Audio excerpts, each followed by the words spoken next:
Hi, my name is Victor Lugo. I'm founder and chief creative officer at Gameplay Group. My name is Dominic Cucurullo. I am the creative executive on Avatar Legends: The Fighting Game.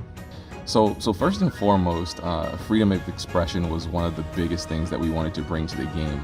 Our philosophy is to represent the character first and make sure that we fulfill the fantasy of what you would expect of the character. Then we balance the game. One of the things we were excited about was how the bending of each element and the philosophies behind those can translate super well into a fighting game context. For example, airbending is all about free movement and open-ended expression. Waterbending is all about spacing and flow. Earthbending is more about stability, confidence, and powerful hits. And firebending is all about aggression and rushdown and high damage. So these were our driving factors for the designs behind the movesets of these characters, but also Avatar is so iconic in just the personalities and the character arcs of the entire cast that there were so many fun ways to integrate the characters' individual stories into their movesets, such as Zuko and his redemption, or Azula and her two stances. We wanted to make sure the journey that the characters took in the game was represented. So if you play the game, you notice there are objectives that you can meet within a fight that give you specific advantages. For instance, if you play more aggressively with Korra, if you use all of the elements as you play, she gets certain advantages. She gets extra juggle, she does more damage.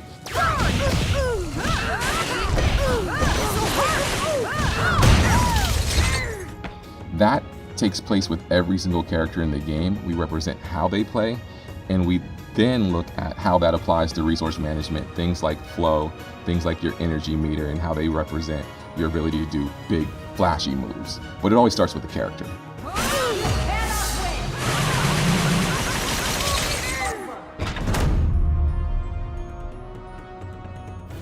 So flow is an integral part to Avatar Legends: The Fighting Game.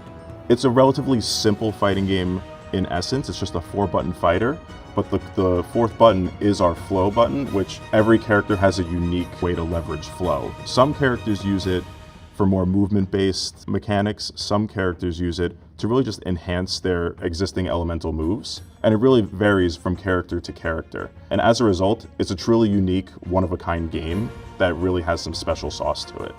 There you are! Dodge this! Here we go!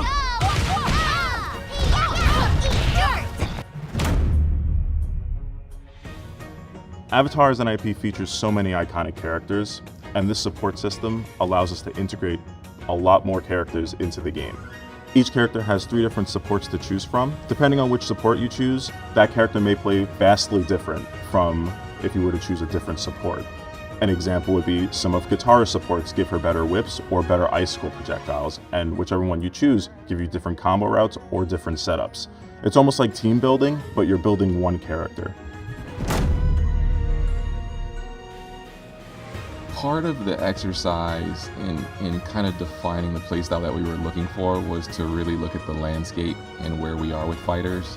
One of the things that we heard often is that people want movement-based fighting games, and the other thing we wanted to do was represent kind of a classic fighting feel. So we were able to blend those things together to create something that's truly unique, but movement really is the basis for what we wanted to represent.